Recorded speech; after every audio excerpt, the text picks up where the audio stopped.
प्रणाम ठाकुर साहब, गमछा बिछाई के। खुसरा कल्लू, का हाल बा? गौरी, एह गांव में कहाँ तवा चढ़ल बा और कहाँ चूल्हा नइखे जलत, इनका पूरा पता बा। अरे औरतन के इतना मदद कैले हवन, इतना मदद कैले हवन कि हम का बताएं भाई। औरतन के मदद खातिर, नारियन के मदद खातिर ई नारी कल्याण केंद्र चलावत हवन। और तो और ई तोहार अस्पताल के खर्चवा है ना, हाँ ना?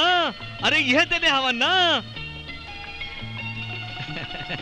सरकार, ई गौरी है, गमछा बिछा के। नमस्ते। हमरे बारे में सब बता चुकला, अब इनका जनाना कमरा में भेज दा, नहाए धो के तैयार हो जाए। जी। कल्लू, जितना कहले रहला, ये तो उहू से ज्यादा खूबसूरत चिड़ई हो।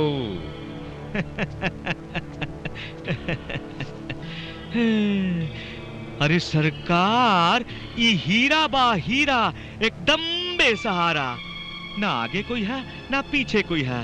अरे हुजूर, एक बार स्वाद ले ली ना तो जिंदगी भर ना भूलब।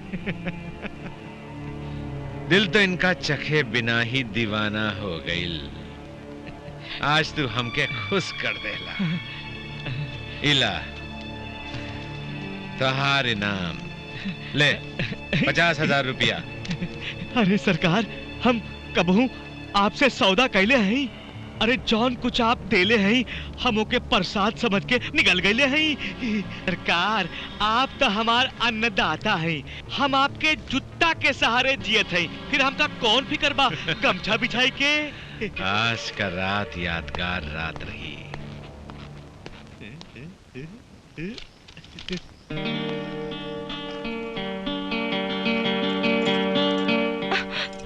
ठाकुर साहब, आप ई कमरा में? हम सोचत बानी, ये भाग्य लिखे वाले भगवान का एक भोली भाली सीधी सादी सुशील लड़की पर इतना कहर, ये भगवान का तो अन्याय हो, अन्याय। और ठाकुर साहब, सही माना कि भगवान पर हमके बड़ा गुस्सा आवत हो। हाँ ठाकुर साहब, एमे तकदीर से अधिक दोष हमार हो, भगवान का दोष न हो। न हम अपने प्यार पे भरोसा करती और न शायद आज तकदीर हमरे साथ। चुप हो जा, वो तो बहुत ही कमीना गंदा खून का औलाद होई, जे त्योहार जैसन सीधी लड़की के बिना ब्याह कैले माँ बने पर मजबूर कर देलस। लेकिन ठाकुर साहब, हम ओके छोड़ब ना।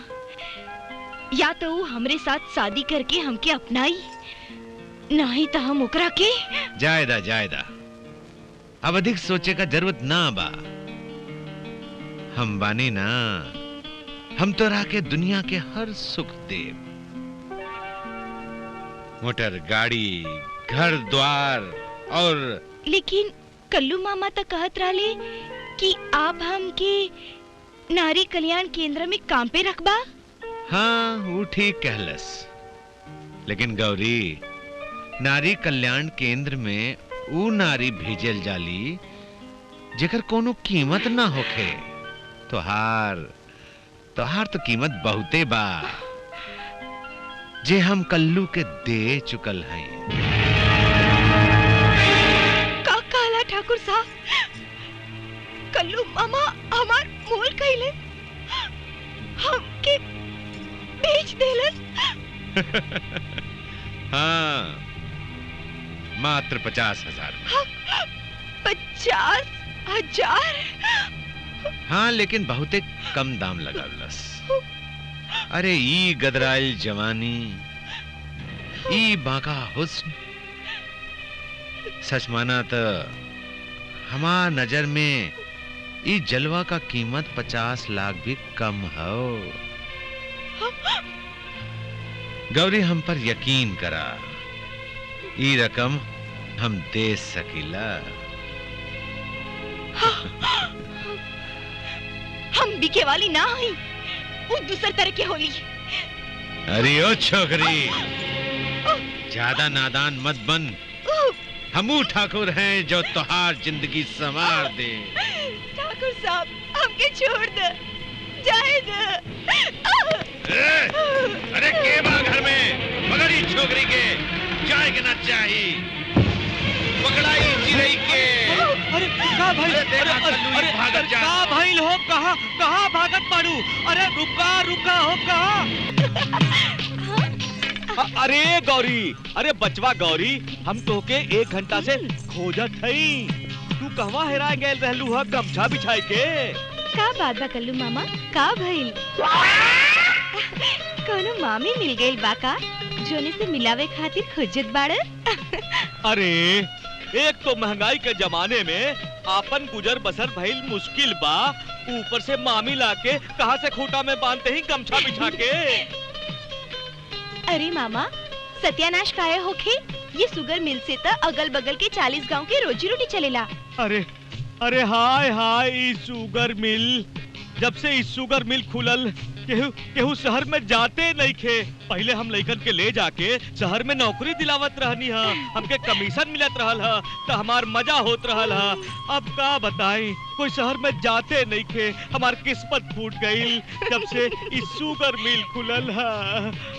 इते राम जी की कृपा हवे मामा, अपने से दूर जाके पैसा कमाई इका अच्छी बात हवे मामा। अरे ठीक बा, शुगर मिल से बहुत फायदा बा, लेकिन शुगर मिल गई तेल लेवे। हम तो ये कहत है कि शुगर मिल होवे से हम तो तबाह और बर्बाद हो गई नी ना। देखा ये चिट्ठी आइल हा, शहर से चिट्ठी आइल हा। हमके तो तू जाने लू कि हम बिल्कुल पढ़ल लिखल ना है। तनी बात दी कि एहमे का लिखल बा, तनी पढ़ी। शहर में तोहार कोनो बैंक अकाउंट बा का? अरे हाँ हो, एक तो अकाउंट रहल हा, सन्नो हमरा खातिर खोलले रहली हा। तोहरे अकाउंट में पैसा कम बा, बैंक से लिख के आइल बा कि अपने अकाउंट पे पैसा न डल बा तो तुहार अकाउंट बंद कर दिहल जाई। ओहो, अरे ना पैसा होखे तो ना होखे जाए भरसाई में, लेकिन वो अंग्रेजी में चिट्ठी लिख के हमारी जिंदगी मुश्किल में तो ना डाले गमछा बिछाई के। हम जाते कल्लू मामा। अरे कहाँ जात हूँ गमछा बिछाई के।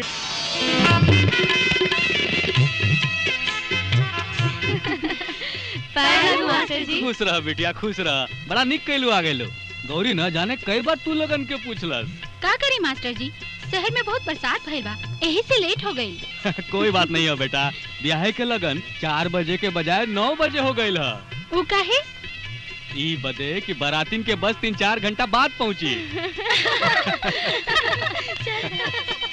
चला।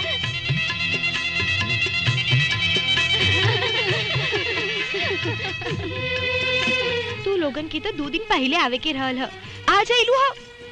इहे स्कूल के दोस्ती निभावलू ह। जा, हम तू लोगन से बात न करब। अरे यार, हम नौकरी करेला, हमके मालकिन की मर्जी पर चले के पड़ेला। छोड़ा ना गुस्सा, थूक दा। हाँ गौरी, काफी समय बा बारात आवे में। अच्छा रही, चला अंताक्षरी खेलल जाए, टाइम पास हो जाई। हाँ ठीक रही, चला।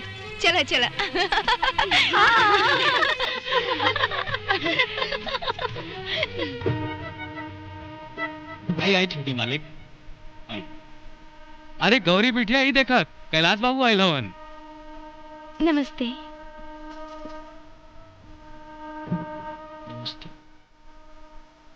वाह, बाबूजी के शायद तोहार खूबसूरती के बारे में मालूम रहे, यही से तोहार खूबसूरती में 4 चांद लगावे खातिर ई हार भेजले बड़न। ला, ई ला। लेला बिटिया लेला, ई जेवर ना, जेवर के रूप में सेठ जी अपन आशीर्वाद भेजले हवन बिटिया।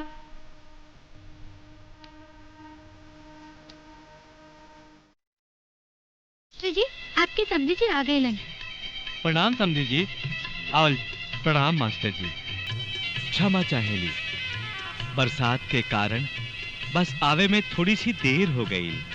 ये तो भगवान का मर्जी है, पर बाराती तो कुशल मंगल बाड़न ना। जी हाँ, जनवासा में सब लोग तैयार होत बाड़न, तब तक सोचली कि आपसे मिल लें। जनवासे में? अच्छा, अब हम जलपान की व्यवस्था। वो सब तो ठीक बा, ये बताई कि और सब तैयारी तो ठीक है ना? बरतियन के खाए पिए के व्यवस्था और दहेज का सामान सब तैयार बा। हाँ, वो का है मास्टर जी कि एगो 50,000 रुपया का इंतजाम और कर दे ही बस। 50,000? 50,000? आप तो जानते हैं कि आपके होए वाला दामाद वकालत पढ़त हव, परीक्षा के खातिर दिल्ली जाए के हव। अब खर्चा वर्चा तो लगबे करी ना। वो तो ठीक है समधी जी, बाकी अपने औकात से ज्यादा हम पहले ही कर्जा ले चुकल हैं। इतना बड़ा गांव है तो के 50,000 रुपया के इंतजाम करे में कितना देर लागी? तो का आप चाहत हैं अपनी बिटिया के ब्याह के खातिर हम पूरी गांव भर से भीख मांगी? ऐसन समय में बिटिया के बाप सब कुछ करेला। 50,000 अभी दे सकेला तब बोला, नहीं तब बारात वापस जाई। ऐसा ऐसा मत कही समधी जी, ऐसा मत कही। गरीब के इज्जत अब आपके हाथ में है। हमारी इज्जत के ठोकर मत मारे, एक लाज रख ली समधी जी, हमार के लाज रख ली। पकड़ी नहीं, हमके पैसा चाहिए। ई सच हो कि जब लड़की पैदा होली तो धरती माँ थोड़ी धस चाली। आज पहली बार हमका लड़की होवे के पछतावा होता। हमरे आंखी के सामने हमार बाबूजी के इतना अपमान हम न सह पाई। हम न सह पाई बाबूजी। चुप रहा बेटी, ऐसे मत कहा। में अपमान के कौन बात है? शादी से पहले जौन सौदा तय होला उहे तो करत है। जे के आप सौदा का नाम देत पानी ओही के दहेज कहल जाला। शायद ई बात आपके ना मालूम है। अरे जब लड़की पैदा होले तब माई बाबूजी के दिल पर पत्थर रखा जाला। वो दोनों आपन पेट काट काट के एक एक चीज, एक एक रुपया पैसा जुटावत बूढ़ा हो जाला। और फिर बिहार में वो सब सामान देवेलन। जब बेटी ससुराल चाले ओकर अर्थी उठे से लेकर ओकर अंतिम संस्कार तक जोन रुपया खर्चा होला ओही के दहेज कहल जाला। मास्टर, तुम्हारी बिटिया तो बहुत बदतमीज बिया। और बात बढ़वले में कोनो फायदा नहीं के। आप ब्याह कराई, कल बैंक खुल जाई तो आपके पैसा मिल जाए। तब ब्याहो काले होई। चलो भैया लोग। काल ना, आज ही हमार फैसला सुन ला। तोहरे जैसे कायर और लोभी के घरे के बहू हम कबो न बनब। अरे तू का ब्याह से इनकार करबा, हम खुद इनकार करत है ब्याह से। चुप हो जा बेटी, ये क्या कहत है? नहीं बाबूजी, बोले दे ही आज हमके। ये सब लोग इस समाज के दिमाग बाड़न। यही सब लोग समाज के भीतर से खोखला करत बाड़न। यही सब लोग समाज के दुश्मन हुए दुश्मन। तो के इतना ही पैसा का जरूरत बा तो जा ले जा अपने बेटवा के, अब ले जाके बाजार में खड़ा कर दा। कुछ न कुछ तो चाहिए। बदतमीज लड़की। बहुत सुन ली, अब ज्यादा बोलना तो दहेज मांगे के जुर्म में सब बरतियन के साथ तोहरा के जेल के अंदर बंद करवा दे। अब राउर भाई यही में है कि यहाँ से इज्जत से चल जा। जा चला।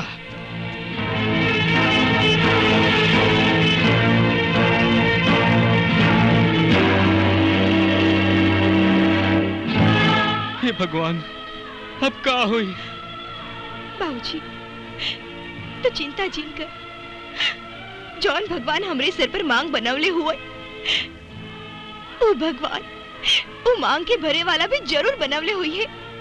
मास्टर जी, तू बड़ा खुशनसीब बाड़ा जेकरा गौरी जैसन बिटिया हो।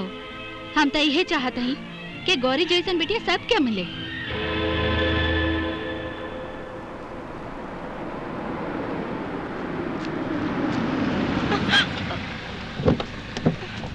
अरे गौरी, नमस्ते। हेलो। अच्छा, और बतावा तोहर बाबूजी के तबीयत कैसन बा? 2 दिन से तो बुखार रहल, अब ठीक बाड़े। कल से काम पे आ जाइए। तू दिन भर का कहलू? 2 दिन पहले तो शादी की इंतजार रहल, अब सोचत है कि का करी। मिल में काम करबू? मिल में हमरे लायक काम मिल जाई। पहले तू मन तो बनावा, मिल में काम मिल जाए। तो ठीक बा, कल बाबूजी के साथ हम मिल में आ जाए, तब बता दी कि का काम करे के बा। अब हम चलत है, काहे कि घर में काम बहुत हाउ। अच्छा बा। नमस्ते। हम भी जाता नहीं। नमस्ते। नमस्ते। आवा।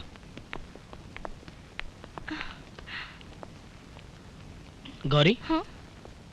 ई केबिन में आज से तू बैठ। हम? हाँ। और मिल में का होत बा का नहीं, एक रिपोर्ट सांझी के बाबूजी न तो हमके देबू। लेकिन छोटे मालिक, ये काम तो मैनेजर साहब करलन, ये तो उनका काम हवा ना। हाँ, गौरी जूनियर मैनेजर के काम करी है और इनकर तनख्वाह 2000 रुपए रही। 2000? हाँ, मैनेजर के बाहर आए जाए के पड़ेला, तब मिल में का होत बा का नहीं, एक रिपोर्ट गौरी दी। दीनदयाल तू चिंता जिन कर, 1 महीना में तो हम गौरी के ट्रेन कर दे।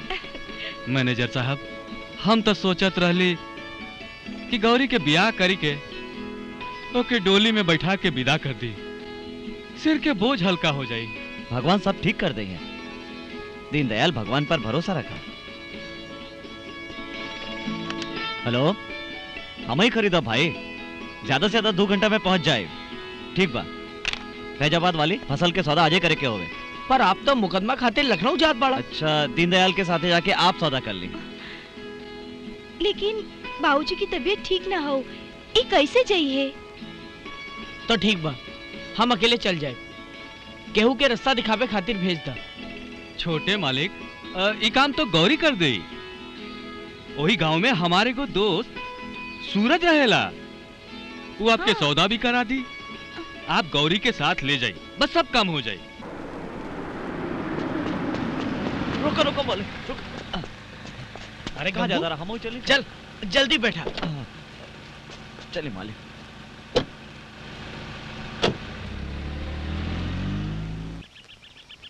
बाबूजी, ई फसल के दाम 40,000 है, पर ई बाबूजी कहूँ और से हमका 42,000 दिलावत बाड़न।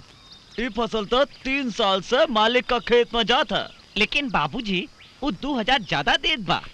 अच्छा तो काका, पैसा का पेमेंट कैसे दिलावत हो? वैसे जैसे सब करेला, 10,000 बयाना, 10,000 गन्ना मिल में पहुँचे पे, बाकी के 22,000 90 दिन के बाद। काका, पैसा एक ही बार में मिल जाए तो कैसन रही? समय बच जाए और पैसा इकट्ठा मिल जाए, तब बेटिया ये गन्ना आपे के मिल में जाए और हम ये खेत 40,000 में आपके देते हैं। तो ठीक हो, अब से ये गन्ना मास्टर जी के मिल में जाई, और माल मिले पर पैसा मिल जाए, ठीक है?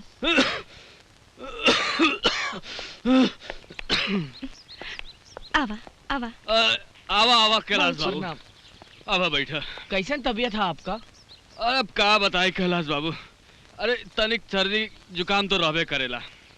और बतावा, गन्ना का भाव तय भइल? मास्टर जी, आपके बिटिया तो बड़ी समझदार बा। अरे 42,000 के गन्ना 40,000 में खरीद लेलस। ये गणित हमरो समझ में ना आई।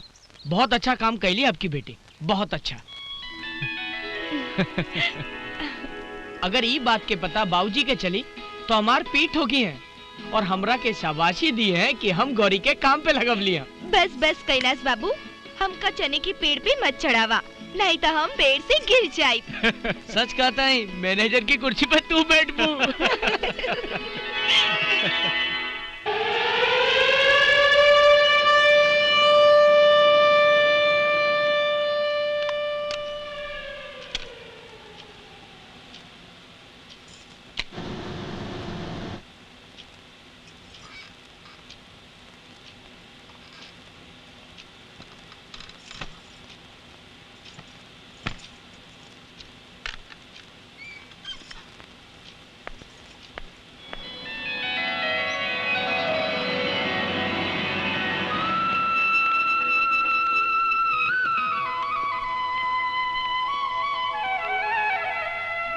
अच्छा गौरी, अब हम जाते हैं। नमस्ते।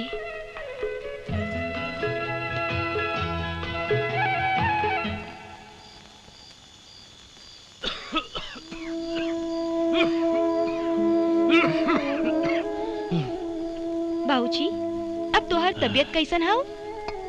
बिटिया ठीक है, माने तनी मुनी खांसी आवत है। चल खाना खा ले। ना बिटिया, खाए के मन ना करता। अरे खइबा ना तो और बीमार हो जाइबा। चलो खाना खा लो। बिटिया। जी बाबूजी। जब तू छोट रहलू तो हम तोहार बाबूजी रहली, अब हम बूढ़ हो गली हाँ तो तू हमार महतारी हो गईलू।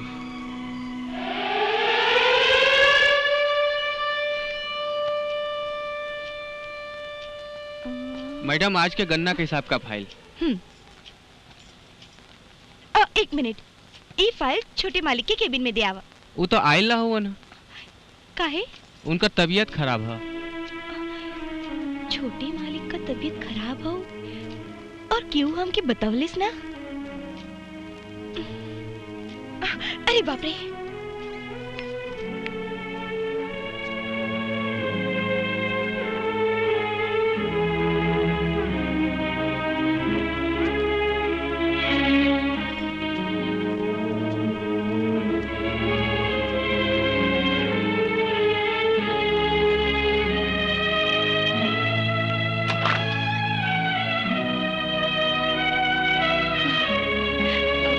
कैलाश बाबू,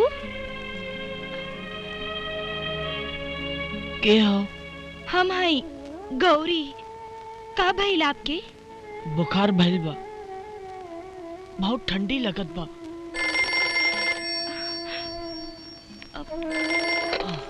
हेलो। हेलो, मैं डॉक्टर सिंह बोल रहा हूँ। कैलाश जी से बात हो सकती है? हाँ, एक मिनट। डॉक्टर साहब के फोन है, बात कर सकीला?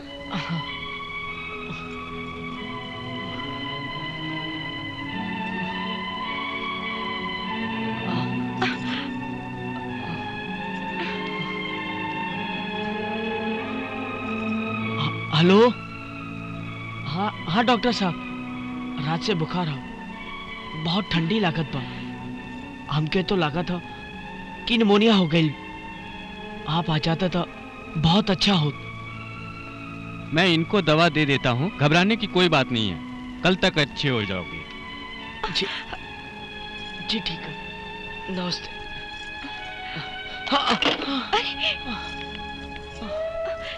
यहाँ बैठा।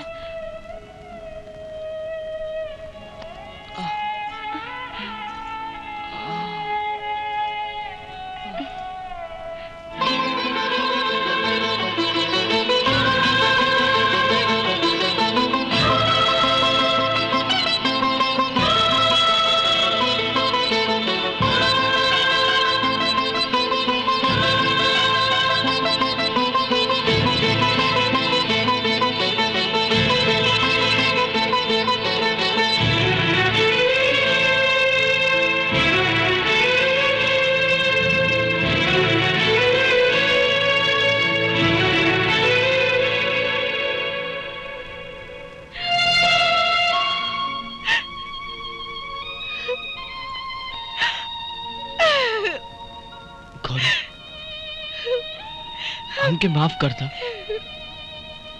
गौरी, जवन कुछ हम लोगों के बीच में हो गई उनमें केहू के दोष न बा। ये गलती का एक ही सजा है कि हम अपन जान दे दे। ना गौरी ना, उसे बढ़कर एक सजा और हुई। गौरी, तू कहत रहलू ना कि भगवान लड़की बनावले अवन तो ओकरा खातिर एक लड़का भी बनावले। हाँ, वो लड़का हम हैं। गौरी, हम तोहरा से ब्याह करब। लेकिन कैलाश बाबू, समाज मन का मिलन न देखे। बाबूजी के लंदन से आवेदा, शान से तोहरा घरे बारात आई और पूरे समाज के सामने हम तोहरा मांग में सेनूर भरब और तोहे आपन दुल्हन बनाई के डोली में बिठाई के अपने घरे ले जाए। सच? हाँ।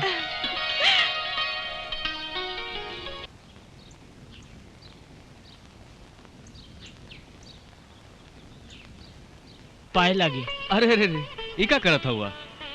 अब कब आई वो छोटे मालिक? बाबूजी के लंदन से वापस आउते आए। अपन ख्याल रखा और ज्यादा उदास मत रहल करा। का बताई छोटे मालिक, गौरी के ब्याह का टूटल हमरे भीतर जोन इंसान रहल वो टूट गए। भगवान पे भरोसा रखी, सब ठीक हो जाए और गौरी के शादी का रास्ता जल्दी निकल आए। अच्छा, हम चलत बानी। अच्छा बाबूजी, हम इनके छोड़ के आवत हई। ठीक बा बेटी, जा।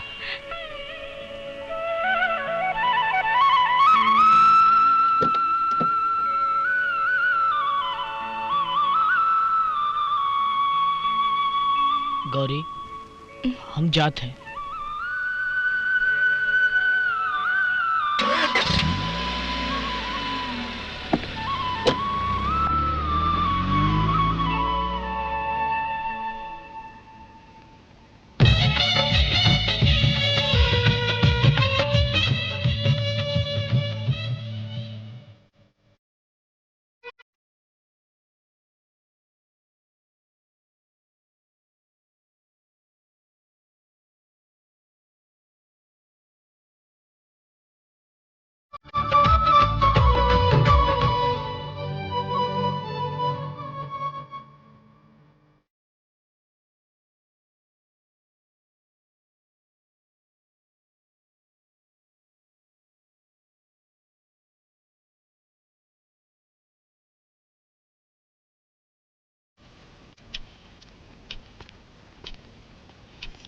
बिटिया, अरे उठा, चला 5 बज गए। साग सब्जी खरीदे के हो ना भाई? जी बाबूजी, बस 1 मिनट। बाबूजी। हाँ बेटी। 2 महीना से ना ही सेठ जी का कोनो खबर और ना ही कैलाश बाबू के। सब कुछ ठीक बा ना? अरे एमे घबराए के कौन बात पगली? दोनों जने लंदन गए हवन। हाँ। भारत अला के बाद तब फोन करबे करी है। वहाँ एक्सपोर्ट के बहुत बड़ा काम मिलल बा। अगर कोनो जरूरत पड़ी तो कैसे खबर मिली बाबूजी? अरे तो मैनेजर साहब फोन से बात करा दिए हैं। तो चला, हम गड़ियन के हिसाब करके आवत हैं बाबूजी। ठीक बा, बाकी जल्दी आई है। हाँ?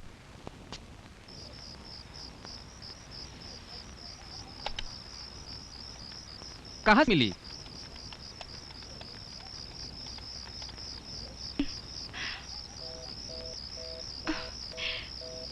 भैया, ये फोन काहे न लगत बा? फोन खराब बा का? कहवा मिलावे के बा? लंदन। यहाँ से बनारस तो मिलते नहीं खे। लंदन 7 समुंदर पार बा, कहाँ से मिली? ठीक। ड्राइवर, गाड़ी रुका। अरे शन्नो! कैसे ना गौरी? हम ठीक हैं। गौरी, आज हम तोरे घरे आवत रहले हैं। आज तो के बचपन के दोस्ती के हक निभावे के हो।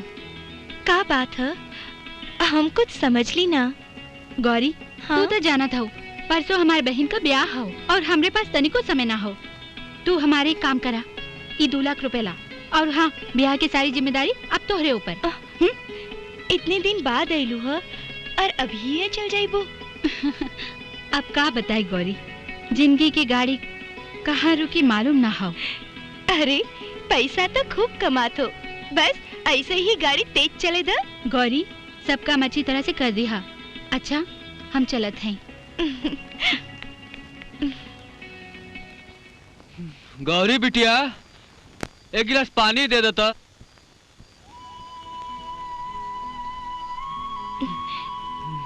बाबूजी, अब कैसन तबीयत हो? बड़ी कमजोरी लागत है बिटिया। का सोचा था बिटिया? बाबूजी, आज हम रास्ते में आवत रहली तो हमके सन्नो मिल गई।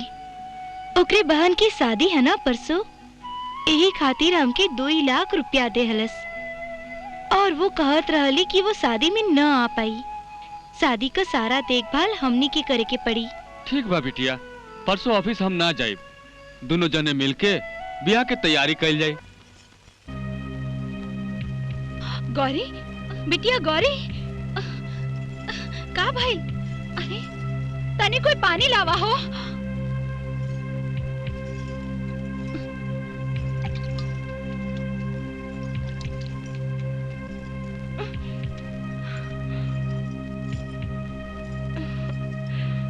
अरे ये का भइल गौरी?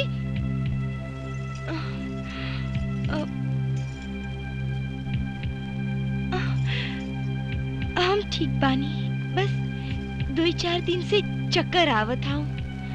चलो भाई जी के दिखा दईन। ना, हम कल जाके वैची के दिखा ले। हम चलत हैं।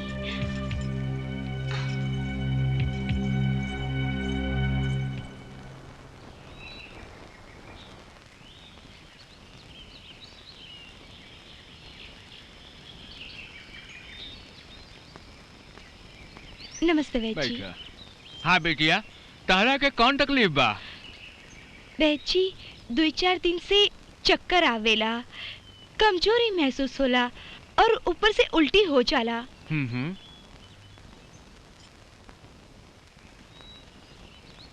का बात हो वैची, बताई ना, हमके का भइल हो?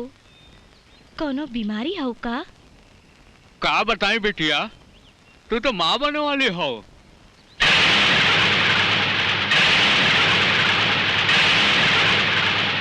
घोर कलयुग आ गइल बा। दीन दयाल के बेटिया माई बने वाली हो। बिना बिया के कैसे माई बन गई दीन?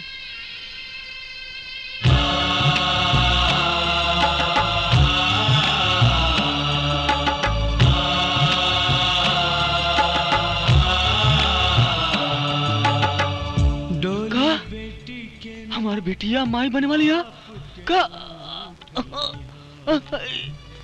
ये सब ना हो सक।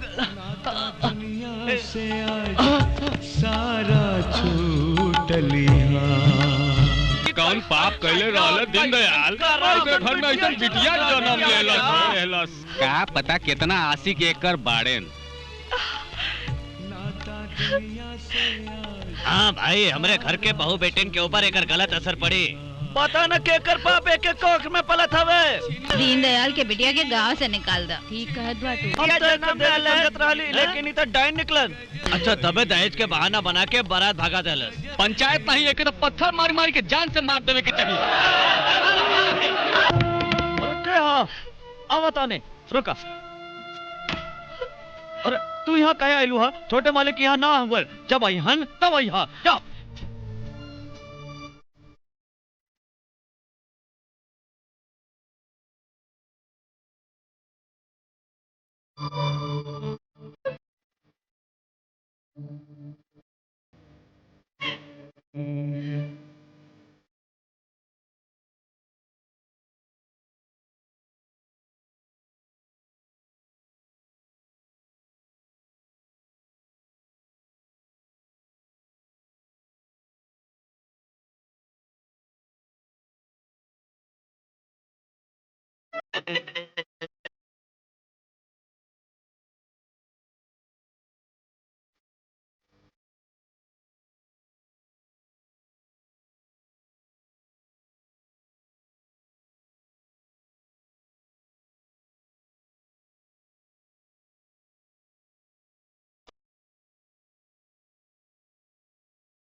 अंदर कहाँ जाता हो? कैलाश बाबू से मिले के हो। छोटे मालिक ना हुए ते ई सब गाड़ी के कर हो? बड़े मालिक के दोस्त आयल बाड़न, रात भर ऐजा रह के सुबह चल जाइए। बड़े मालिक का दोस्त? हाँ, 2-4 महीनों में आई हैं। उनके रह पे केहू आ जाई ना सकत। तू यहाँ से जा, कोई आज जात हमारा साथ देख ली है और हमार शिकायत कर दे तो हमार नौकरी चल जाए। तू जात काहे नहीं आ? हमार मुंह का देखा था। जानो ससुरी।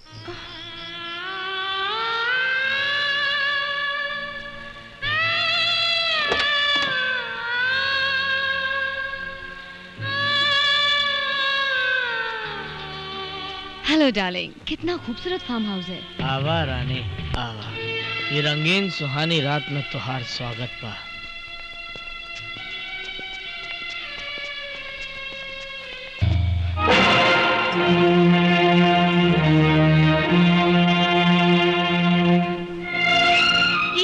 ई कवन तरीका बा अंदर आवेगा?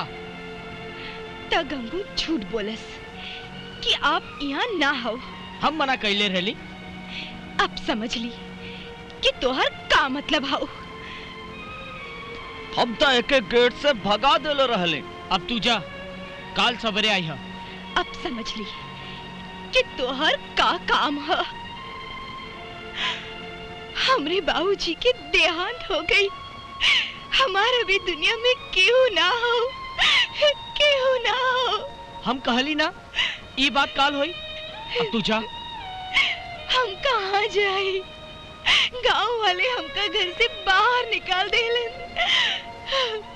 तो के सुनाई नहीं के पड़त? हम कहली ना कि ये बात काल होई। अब तू जा। कहाँ जाए? केकरे यहाँ जाए?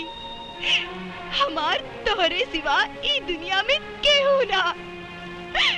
दुनिया हमसे हमार बच्चे के बाप के नाम पूछा था। हम केकर नाम बताई?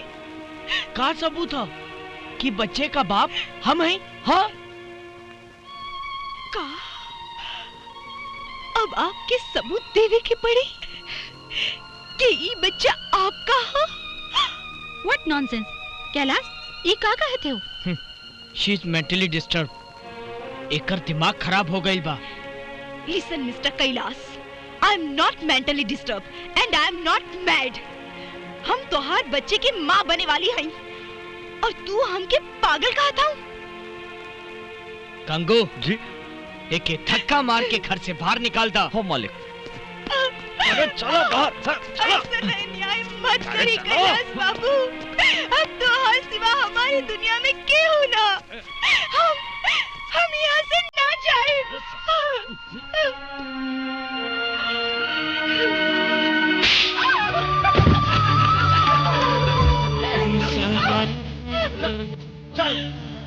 कितना बार कहले आई पता फिर आ गई।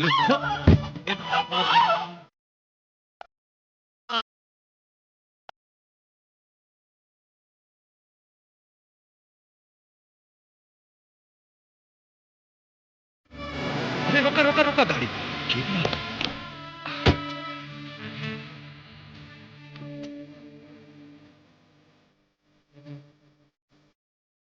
अरे गौरी, गौरी की यार।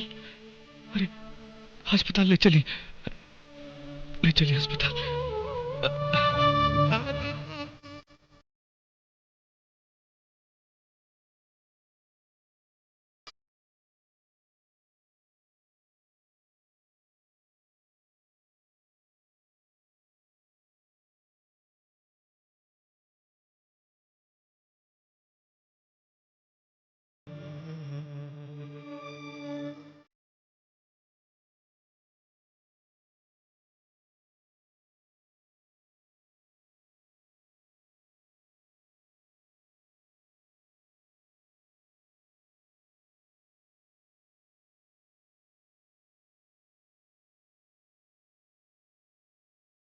देखिए, इनकी जान को खतरा है। अगर इनका तुरंत अबॉर्शन नहीं हुआ तो इनको बचाना बहुत मुश्किल हो जाएगा। ना ना डॉक्टर साहब, कौनो तरह आप इनकर जान बचा ली।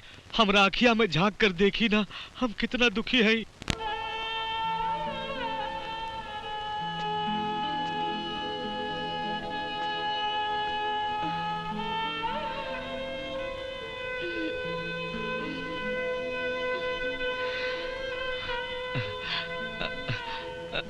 गौरी बेटिया, कैसा हाल चाल है? अरे ना ना ना, उठे की कोशिश मत करा, उठे की कोशिश मत करा। अभी तोहार तबीयत ठीक नहीं किया। हम यहाँ कैसे आईली?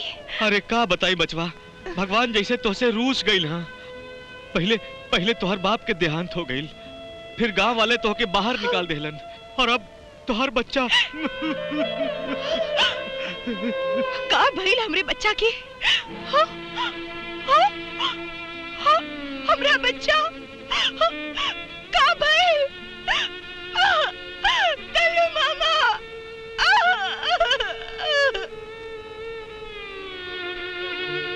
एक्सीडेंट में तोके चोट लगल और डॉक्टर साहब कहलन कि तोहार बच्चा गिरावे के पड़ी, न तो तोहार जान के खतरा बा। नहीं, नहीं।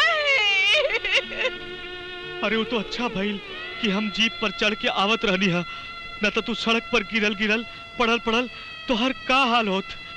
वो डॉक्टर साहब कहत रहलन कि तू 2-3 दिन में तू बिल्कुल ठीक हो जाइबू, और जब तू ठीक हो जाइबू ना तो हम तोहके एक ऐसन देवता जैसन आदमी से मिलाइब कि तोहार सारा दुख फटाफट दूर हो जाई।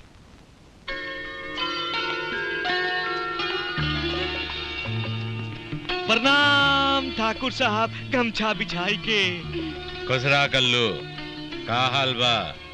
गौरी, एह गांव में कहाँ तवा चढ़ल बा और कहाँ चूल्हा नइखे जलत, इनका पूरा पता बा। अरे औरतन के इतना मदद कैले हवन, इतना मदद कैले हवन कि हम का बताई भाई। औरतन के मदद खातिर, नारियन के मदद खातिर ई नारी कल्याण केंद्र चलावत हवन। और तो और ई तोहार अस्पताल के खर्चवा है ना, हाँ ना, अरे यह देने हवन ना। सरकार की गौरी है, गमछा बिछा के। नमस्ते। हमरे बारे में सब बता चुकला, अब इनका जनाना कमरा में भेज दा, नहाए धो के तैयार हो जाए। जी। कल्लू, जितना कहले रहला, ये तो ऊहू से ज्यादा खूबसूरत चिड़ई हो।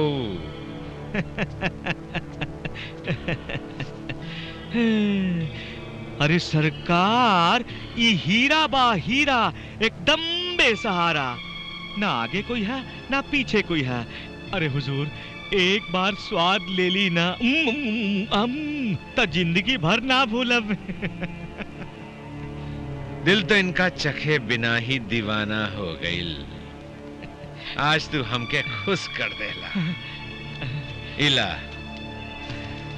तोहार इनाम ले, 50,000 रुपया। अरे सरकार, हम कबहू आपसे सौदा कैले हैं? अरे जौन कुछ आप देले हैं हम ओके प्रसाद समझ के निकल गए हैं। सरकार, आप तो हमार अन्नदाता हैं, हम आपके जुत्ता के सहारे जियत हैं, फिर हमका कौन फिकर बा गमछा बिछाई के। आज का रात यादगार रात रही।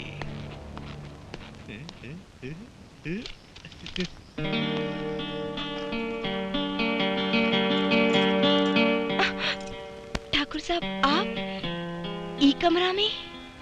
हम सोचत बानी, ये भाग्य लिखे वाले भगवान का एक भोली भाली सीधी साधी सुशील लड़की पर इतना कहर, ये भगवान का तो अन्याय हो, अन्याय। और ठाकुर साहब, सही माना कि भगवान पर हमके बड़ा गुस्सा आवत हो। हाँ ठाकुर साहब, एमे तकदीर से अधिक दोष हमार हो, भगवान का दोष न हो। न हम अपने प्यार पे भरोसा करती और न शायद आज तकदीर हमरे साथ। चुप हो जा, वो तो बहुत ही कमीना गंदा खून का औलाद होई, जे त्योहार जैसन सीधी लड़की के बिना ब्याह कैले माँ बने पर मजबूर कर देलस। लेकिन ठाकुर साहब, हम ओके छोड़ब ना। या तो वो हमरे साथ शादी करके हमके अपनाई, नहीं तो हम ओकरा के। जायदा जायदा, अब अधिक सोचे का जरूरत ना बा। हम बानी ना, हम तो रह के दुनिया के हर सुख दे, मोटर गाड़ी, घर द्वार और। लेकिन कल्लू मामा तो कहत रहले कि आप हमके नारी कल्याण केंद्र में काम पे रखबा। हाँ, वो ठीक कहलस, लेकिन गौरी, नारी कल्याण केंद्र में वो नारी भेजल जाली जेकर कोनो कीमत ना होखे। तोहार तोहार तो कीमत बहुते बा जे हम कल्लू के दे चुकल हैं। का काला ठाकुर साहब, कल्लू मामा हमार मोल कइले, हमके बेच देलन। हाँ, मात्र 50,000। 50,000? हाँ, लेकिन बहुते कम दाम लगावलस। अरे ई गदराइल जवानी, ई बांका हुस्न, सच माना तो हमार नजर में ई जलवा का कीमत 50 लाख भी कम हो। गौरी, हम पर यकीन करा, ई रकम हम दे सकीला। हम बिके वाली ना हई, वो दूसर तरह के होली। अरे ओ छोकरी, ज्यादा नादान मत बन। हमू ठाकुर हैं जो तोहार जिंदगी संवार दे। ठाकुर साहब, हमके छोड़ दे, जाए दे। अरे के बा घर में? पकड़ी छोकरी के, जाए के ना चाहिए। पकड़ाई चिरई के। अरे का भाई, अरे भागत जा। का भाई हो, कहाँ भागत पाड़ू? अरे रुका रुका हो, कहाँ? अरे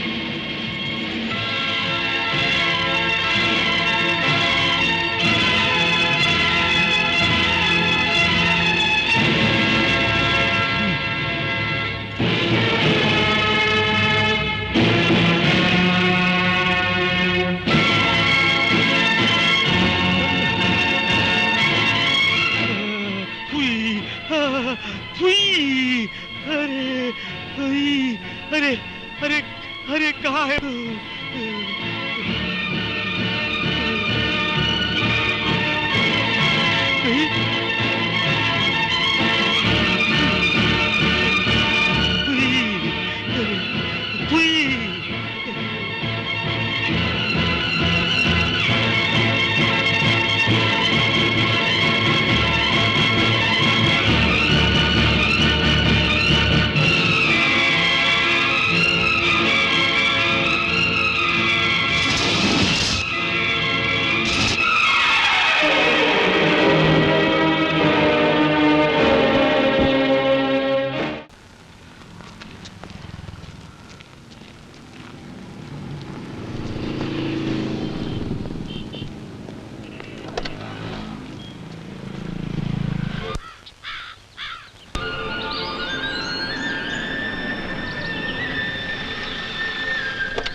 पंडित जी, भगवान के दर्शन कब हुए हैं? बस बचवा, थोड़ा और इंतजार कर।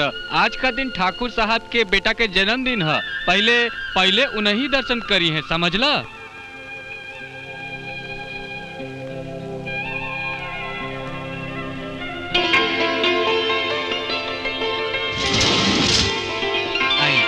आई ठाकुर साहब।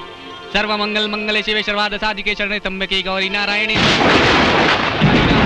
देवी भगवती ईशानमालादि कृष्ण मोहाया महामाया प्रकृति दुर्गे स्मितार्चमिति मशेष जंतो सस्त्रैतामति मतिमदामृताति नमस्तस्यै नमस्तस्यै नमस्तस्यै नमो नमः। बाप बेटा हमेशा सुखी रह। हे प्रभु, बड़े सरकार और छोटे बाबू के ऊपर आपन कृपा दृष्टि। अगर ठाकुर साहब जैसन श्रद्धालु ना रही हैं, तई पृथ्वी पर धर्म की रक्षा ना हो सकेला। प्रणाम पंडित जी। ठाकुर साहब के छोटे मालिक के, ठाकुर साहब के छोटे मालिक के, ठाकुर साहब के छोटे मालिक के, ठाकुर साहब के। अब आप लोग दर्शन कर सकेंगे। अरे अरे, ये लड़की के देखा, कहाँ गए लेके?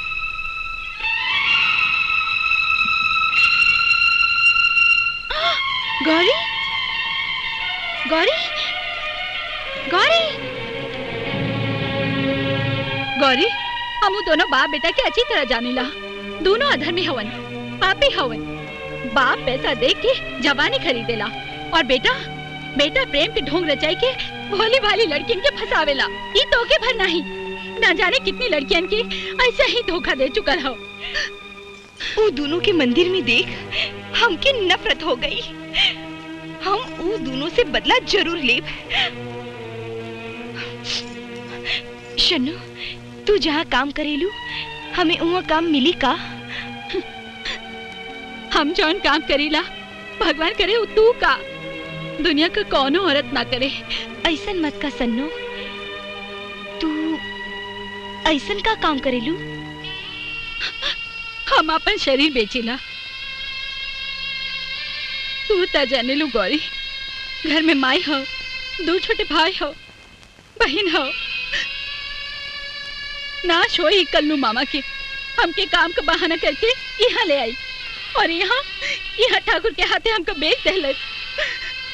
वो दिन से आज तक हमार रोज सौदा होला, रोज।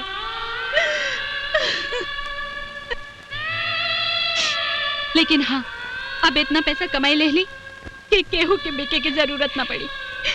सन्नो, सच में तू बड़ा बलिदान कैलू अपने परिवार के खातिर। हाँ हाँ गौरी, हम हमारे परिवार का खुद के बड़ा बेटा समझीला। अच्छा हमार छोड़ा, अब तू बतावा तू क्या करबू? हम बदला लेना चाहते सन्नो।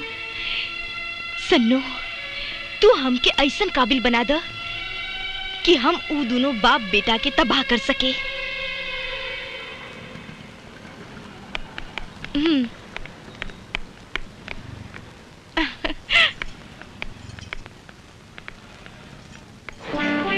ये दुकान लखनऊ शहर के शान बा, यहाँ तो सब सामान मिल जाये।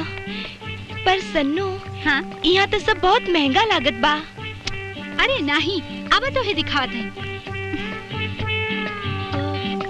अरे गौरी, ये देख, ये ड्रेस तो तोरे ऊपर खूब जमी। अरे इतना छोट? अरे तो का भाई, तू भी ना चल। अरे चल चल।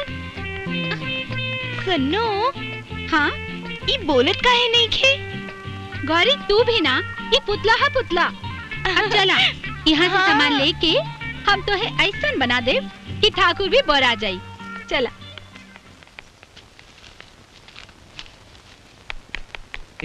कितना भाई? 2990। गौरी जरा पकड़ तो।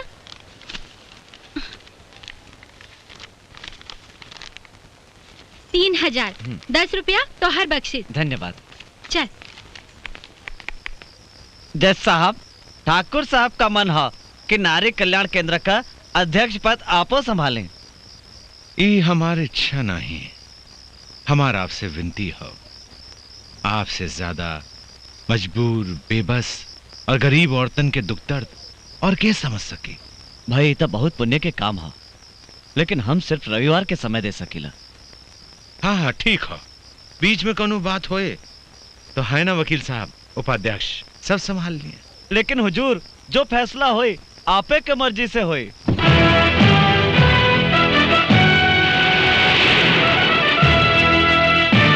देखा वो कुत्ता तो के कैसे देखत बा? जौन कुत्ता हड्डी देखेला वो कुत्ता हड्डी पे से नजर ना हटावेला। अच्छा ठाकुर साहब, अब हमके इजाजत दे, हम जज साहब को छोड़ आए। चलें।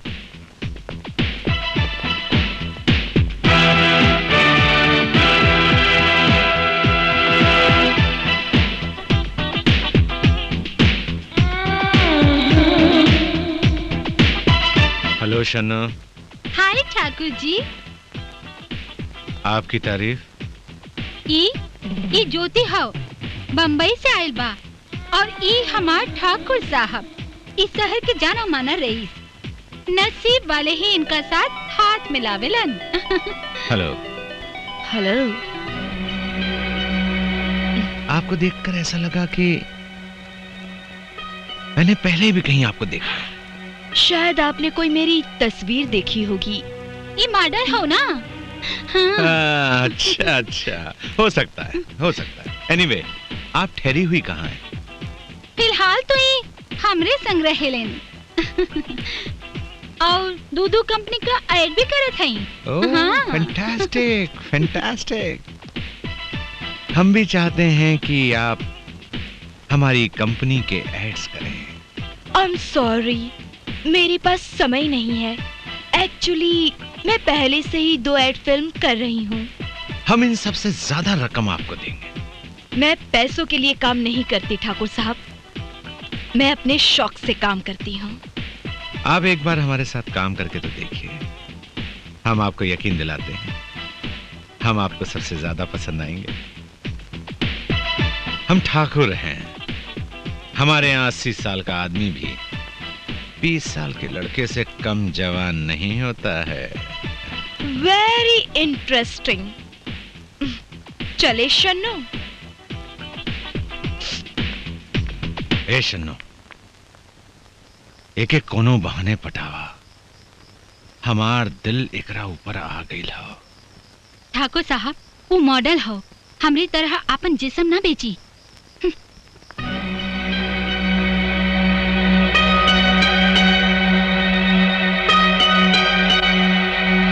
गौरी, ओह सॉरी ज्योति, हमका लगा था कि ई ठाकुर हाथ हो के तोहार पीछे लगल बाड़न।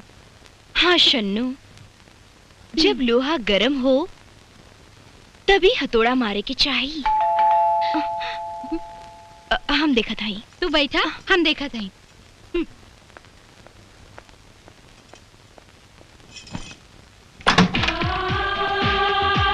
ओह ठाकुर साहब, आइए आइए, बैठिए।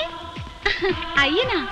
इस घर में घुसते ही एक अजीब सा सुकून मिला। वेलकम ठाकुर साहब, बैठिए ना। शुक्रिया शुक्रिया। ये लीजिए आपसे मिलने का नजराना। ये क्या है? हमारी मुलाकात का पहला नजराना।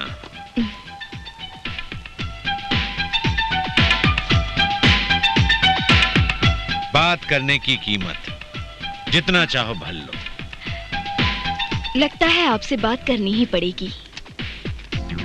शन्नू, हाँ? तू जरा कमरे में जा। हमें ठाकुर साहब से कुछ बात करनी है। जरूर।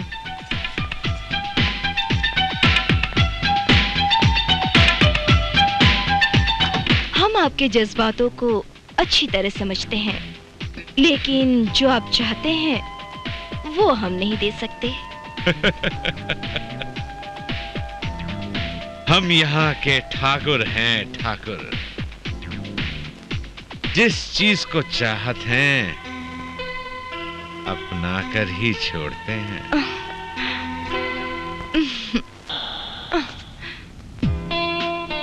हमका तो से मोहब्बत हो गई है। मुझसे शादी करोगे?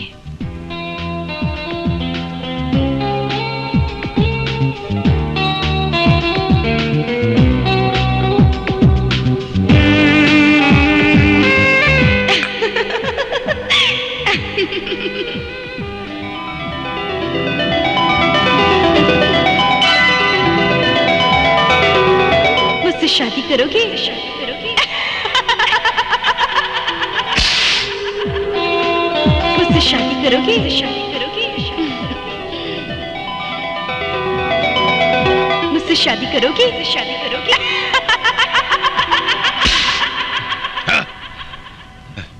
अरे का भइल मालिक? गमछा बिछा के चला जाए यहाँ से। हम कहते हैं चल जाए यहाँ से। जात ही गमछा बिछाई के इहो छूट गईल।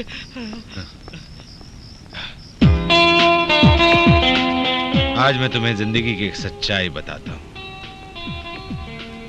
मैं तुमसे शादी करूंगा। ठीक है, लेकिन मेरी एक शर्त है।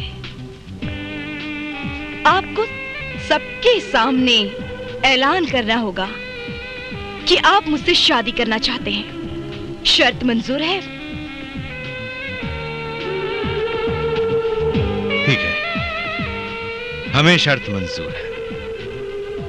कल एक शानदार पार्टी होगी जिसमें शहर के नामी गरामी लोग मौजूद होंगे और उस पार्टी की देखभाल मेरा इकलौता बेटा कैलाश करेगा। Cheers। अरे कैलाश, एक बात बताओ, तुहार पिताजी ई उम्र में शादी करे के सोचत हवन? अरे ये तो हम ठाकुर लोगन के शान हो। आज से थोड़ी हमरे दादा परदादा 10-10 औरत रखत रहलन। लेकिन हमरे समझ में ये बात ना आवत हो कि बाबूजी केकरा के अपने गले के घंटी बनावत हो। मुबारक हो ठाकुर साहब। लेकिन ठाकुर साहब वो कहाँ बा जे आपके दीवाना बना देले बा? वो जब आई ना वकील साहब तो ये महफिल में रौनक आ जाए।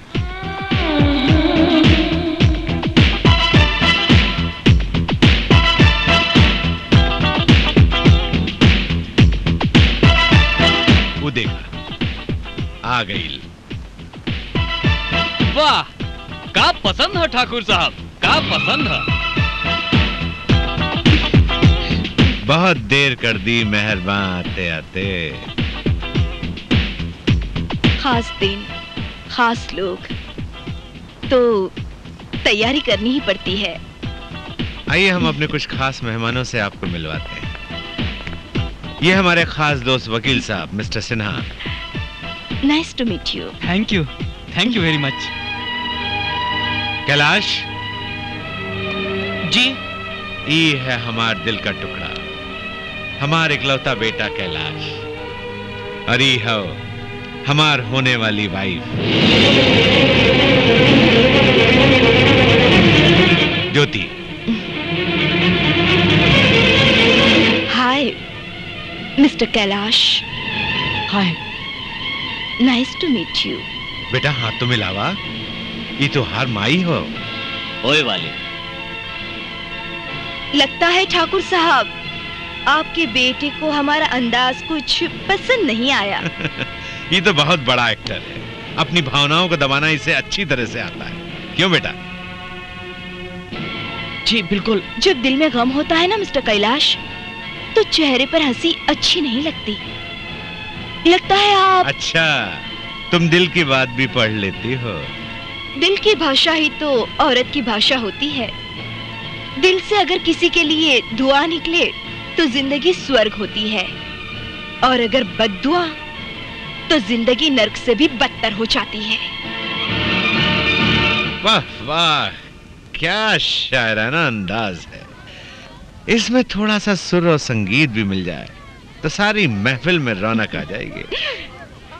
आधा बर्ज है। कर ला, अभी समय हो, जाकर अपने पिताजी से सब कुछ कह दा। ये कबू ना हो सकेला। तो ठीक हो, हम तोहर ऊ हाल करब जौन तू हमार कैले रहला। हम तोहके कहीं के ना छोड़ब। बेइज्जत लड़की, तू अपन औकात दिखा देलू। बज्जत हम नहीं, तू हो। तू अपन जात दिखा देला। अब हमार बात ध्यान से सुन ला। अगर तू हमके न अपनाईबा तो हम तोहरे बाप के साथ ब्याह कर ले। कमीनी! हाथ नीचे रखा कैलाश बाबू, नहीं तो तोड़ के जेब में रख दे। कमीनी कहला? अगर हम कमीनेपन पर उतर जाब तो तू बर्बाद हो जाइबा। यहाँ सबके चिल्ला चिल्ला के कह दे कि हम तोहरे बच्चा की माँ हई। तू बाप बिटवा केहू के मुंह दिखावे लायक न रहीबा। अब सोच ला, हमके हमार अधिकार देबा कि नहीं? नहीं तो माँ कहे खातिर तैयार हो जा।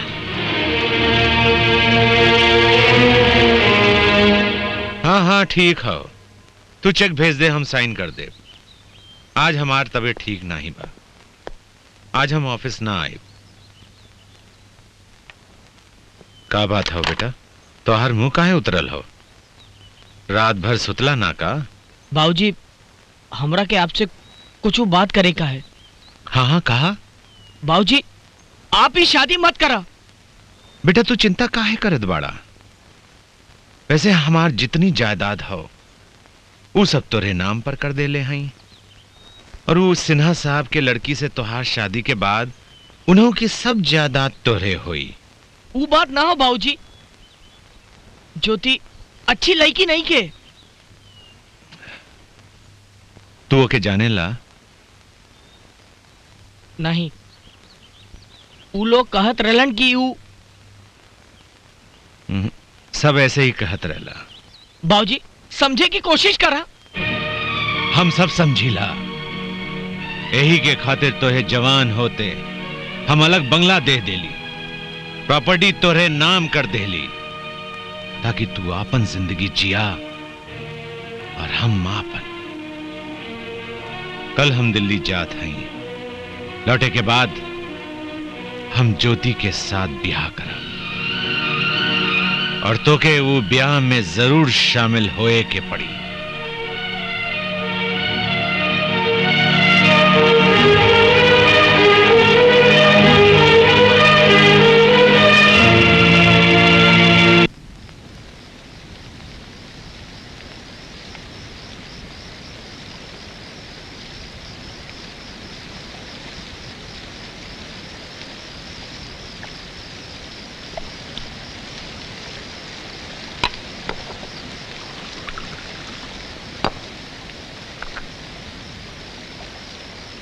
हम तोहरा के बर्बाद कर दे, हम तोहरा के बर्बाद कर दे, बर्बाद कर दे, तोहरा के बर्बाद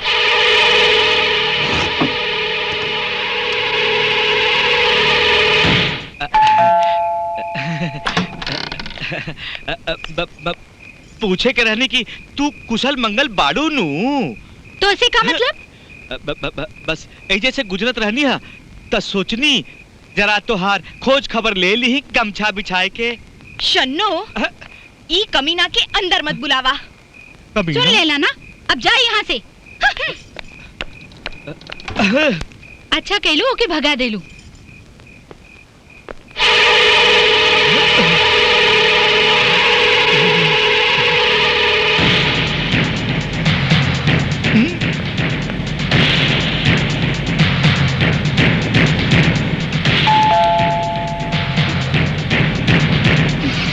तू बैठ, हम वो कमीना के देख के आवत हई। लाती का भूत बात से न मानी।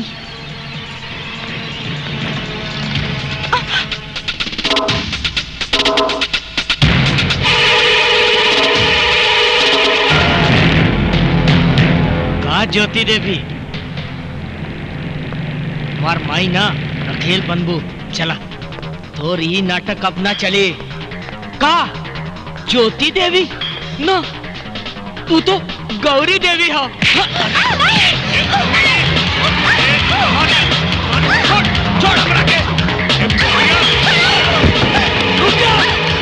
रुक जा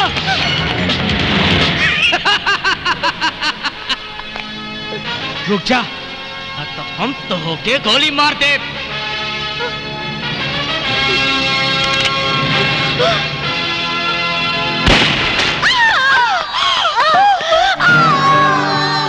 गौरी, हमार काम खत्म हो गए। गौरी, गौरी मगर वो पापियन की सजा जरूर दिया।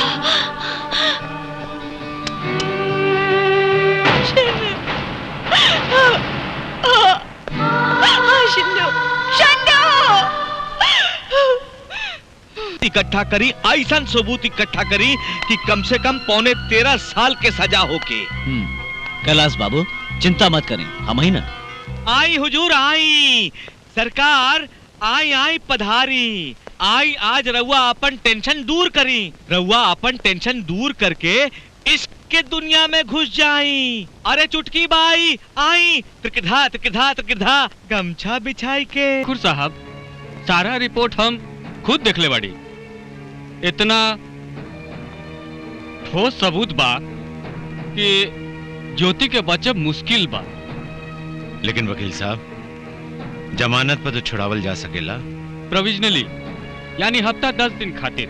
लेकिन ठाकुर साहब ओहू खातिर ऊपर से नीचे तक रिश्वत देवे के पड़ी। 1 लाख 2 लाख 10 लाख कितना लागी बोला, हम दे।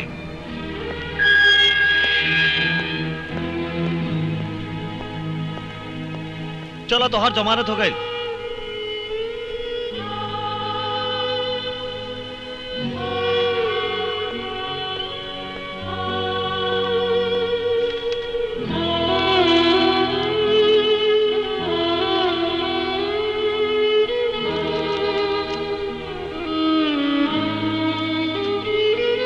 ठाकुर साहब, पूछताछ के लिए ज्योति हमेशा हाजिर रहेगी, इस बात का ख्याल रखिएगा। आप चिंता मत कीजिए, मैंने इसकी जमानत दे दी है। मैं ज्योति का जमानतदार। और जब तक कोर्ट इस मुकदमे का फैसला नहीं सुना देती, ज्योति मेरे साथ मेरे घर में रहेगी। Thank you.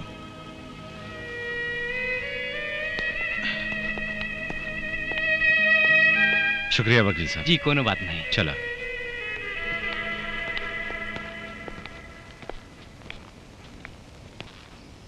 आओ, बहुत थक गई होगी, जा नहा धोकर तैयार हो जा। जी।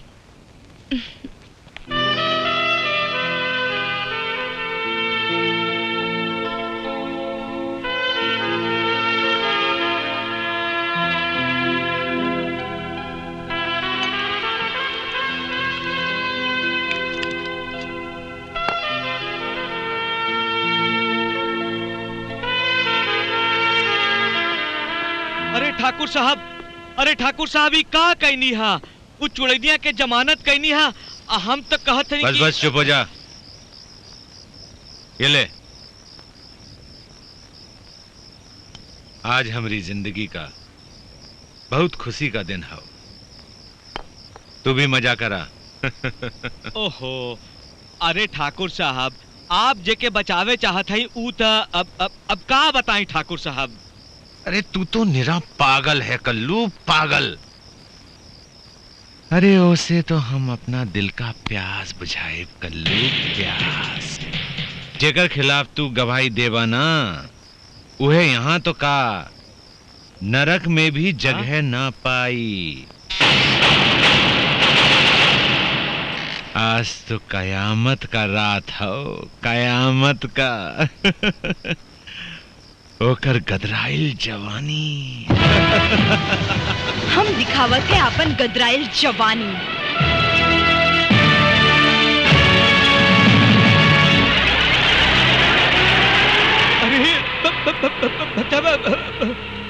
कल्लू मामा ना मारा मत, ना तो हम मुंह जाए। ना मनबू तक कोई बात नहीं खे। कहाँ भागत बाड़?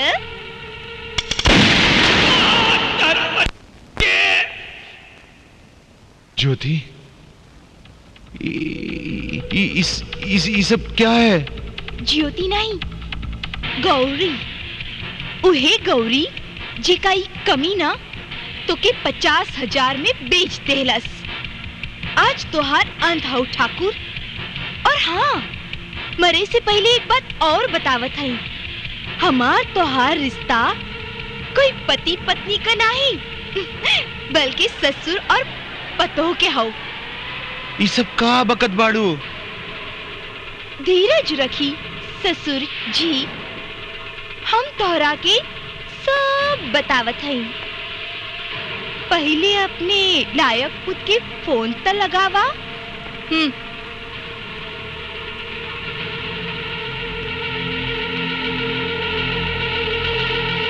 बैठा, फोन लगावा।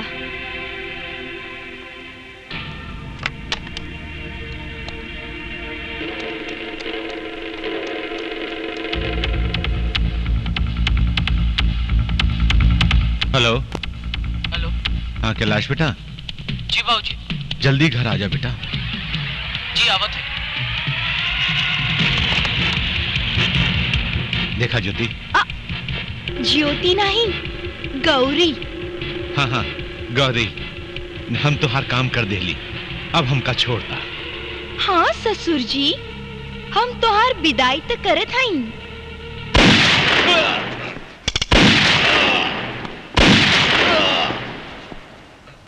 अरे गौरी, क्या करते लो?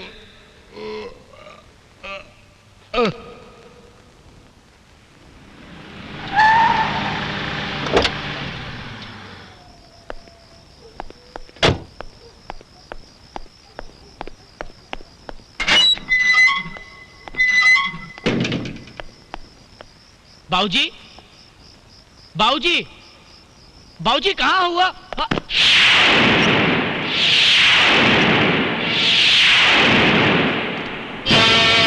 बाबूजी,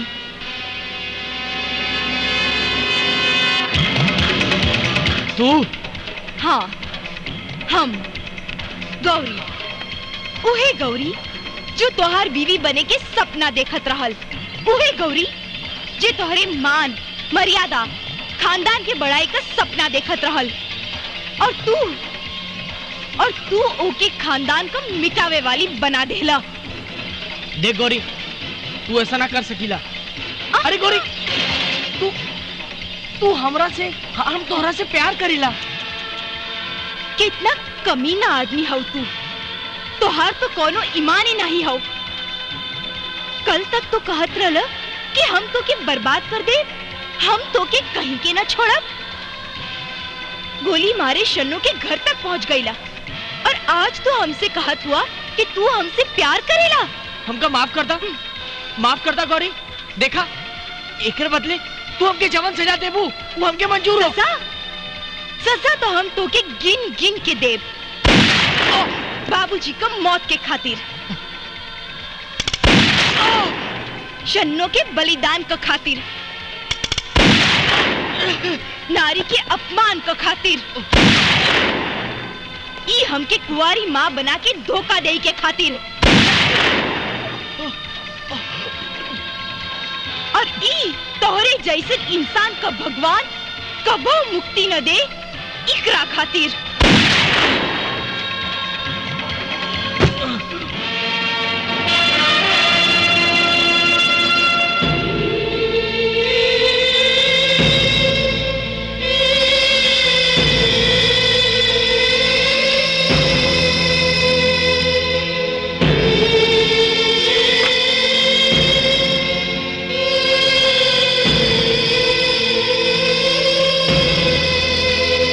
हेलो इंस्पेक्टर साहब। हाँ जी। हम गौरी बोलत बानी। हम ठाकुर शमशेर सिंह के घर से बोलत हई। हम सन्नो का खून तो न कैली, पर हम ठाकुर शमशेर सिंह के घर पे 3 खून जरूर कैली हई। आप यहाँ आके हमके गिरफ्तार कर ली ही।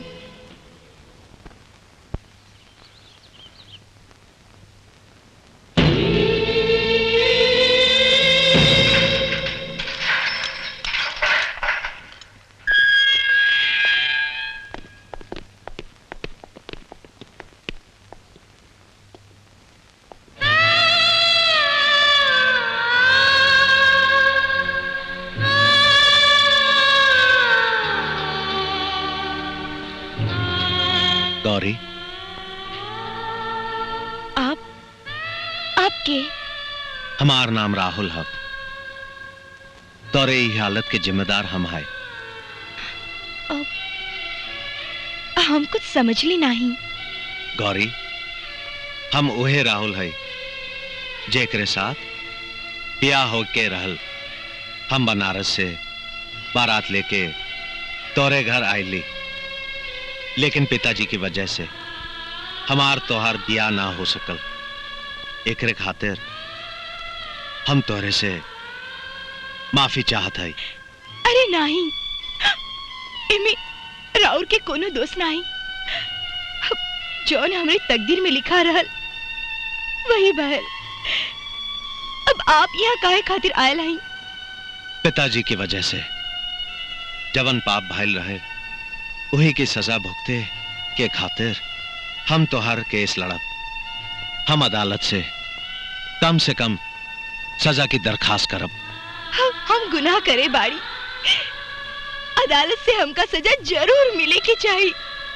हम खून कर ले हई, खून। हमके सब मालूम हो गौरी, तू ना जाना था कि तोहसे बिया ना भाईले के बाद हमरे ऊपर का गुजरा। पिताजी के जिद पे हम दिल्ली वकालत पढ़ ली, और यहर बाबूजी के दिल के बीमारी रहल, वो हार्ट अटैक से मर गईलन। वापस लौट के हम तो से मिले तुम्हारे गांव गायली। तू वहां ना मिलूलू। सुबह पेपर पढ़ ली, तुम्हारे ऊपर का गुजरल सब मालूम पड़ा। गौरी, हमके एक मौका दो।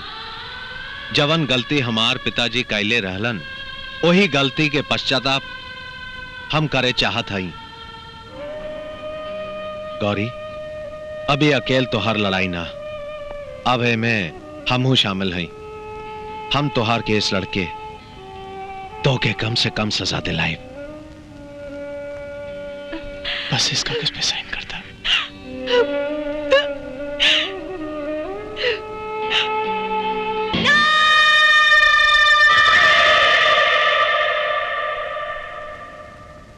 फांसी फांसी फांसी जज साहब। चन्नों के खून के अलावा जो 3 खून और इसने किए हैं, कानून के इतिहास में फांसी के अलावा और कोई सजा नहीं है जो इस खून की प्यासी कातला को दी जा सके।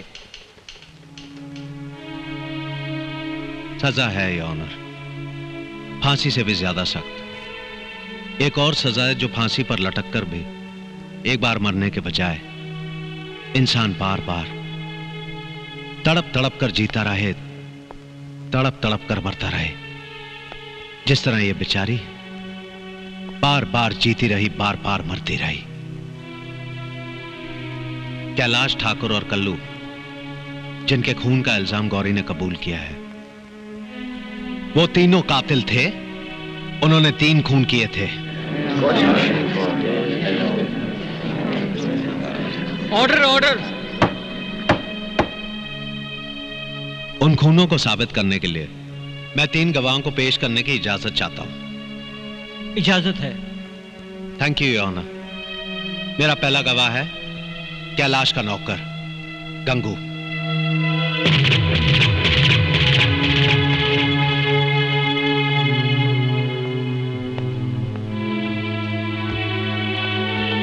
आप गीता पर हाथ रखकर कसम खाइए, जो भी कहेंगे सच कहेंगे, सच के अलावा कुछ नहीं कहेंगे। हम गीता पे हाथ रख के कसम खाते हैं, हम जो कुछ भी कहे सच कहे, सच के अलावा कुछ नहीं बोलो। गंगू, अब तुम्हारा मालिक कैलाश मर चुका है, इसलिए सच सच कहो कि उसने गौरी के साथ क्या चाल चली थी। जज साहब, कैलाश बाबू बहुत अय्यास आदमी रहे। बेचारी गौरी के बीमारी के बहाने बुलाई के कुंवारी गौरी के मां बना दिल। कल्लू के कहने पर मैंने गौरी के बच्चे को गिरवा दिया था। I am sorry. जिस पिस्तौल से शन्नू मारी गई वो पिस्तौल कैलाश का था। उस पिस्तौल पर गौरी के अलावा कैलाश के फिंगरप्रिंट्स भी थे। फिंगरप्रिंट्स की रिपोर्ट इसकी गवाह है योर ऑनर।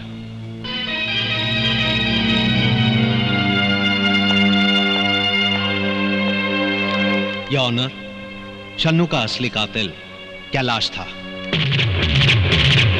योर ऑनर, मेरे तीसरे और आखिरी गवाह हैं एडवोकेट सिन्हा।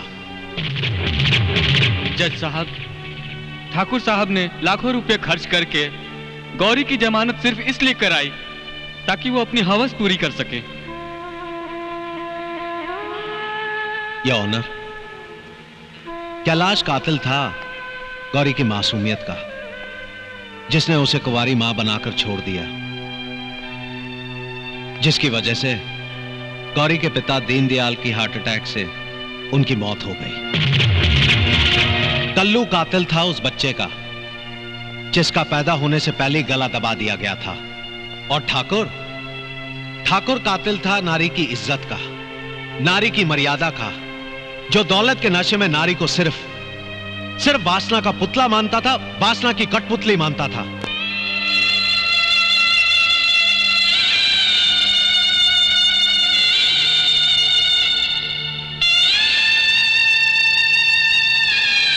कानून उन लाशों को देख सकता है जिनके शरीर में गौरी ने गोलियां मारी हैं। क्या कानून उन नश्तरों को देख सकता है? उन घाव को देख सकता है? उन जख्मों को देख सकता है जिसकी वजह से गौरी एक बार नहीं बल्कि बार बार मरती रही है, बार बार जीती रही है, मरती रही है। इंसाफ की मूर्ति के हाथ में तराजू देके उसके आंखों पर पट्टी बांध देने से इंसाफ अंधा नहीं हो जाता। इंसाफ करने वाले के दिल में भावनाएं होती हैं। वो कटहरे में खड़े मुजरिम को उसके दर्द को महसूस कर सकता है। मैं इंसाफ करने वाले के दिल से अपील करता हूं कि वो गौरी के जख्म को महसूस करे, उसके घाव की चुभन का एहसास करे।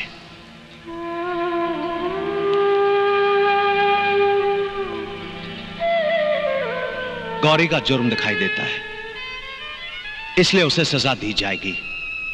लेकिन उन दरिंदों का जुर्म इसलिए दिखाई नहीं देता क्योंकि ताकत और दौलत के चादर में चालाकी से उन्होंने अपना जुर्म छुपा लिया है। योर ऑनर, गौरी ने कत्ल नहीं किया बल्कि एग्जीक्यूट किया है। सजा दिया उन मुजरिमों को, सजाए मौत।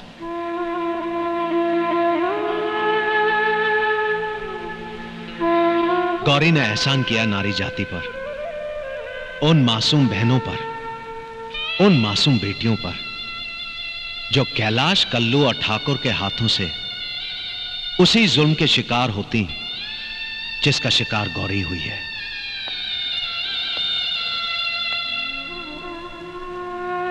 या ऑनर, कानून गौरी को जो भी सजा दे, लेकिन मैं इन्हें देवी मानता हूं। देवी। I salute her. I salute her.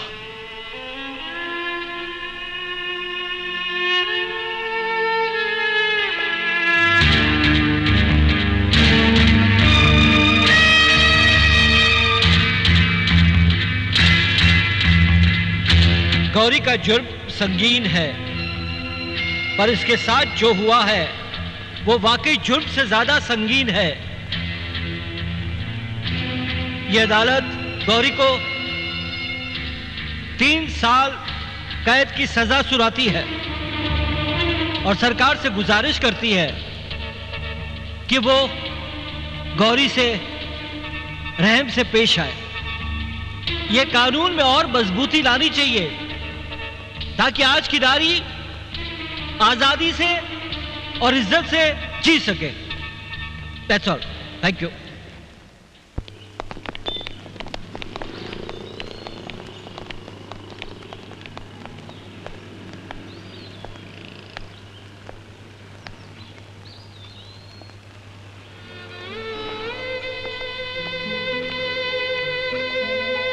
Gauri, हम पर एक एहसान कर पू। गौरी, अपने मांग में हमरे नाम का सिंदूर भरेदा।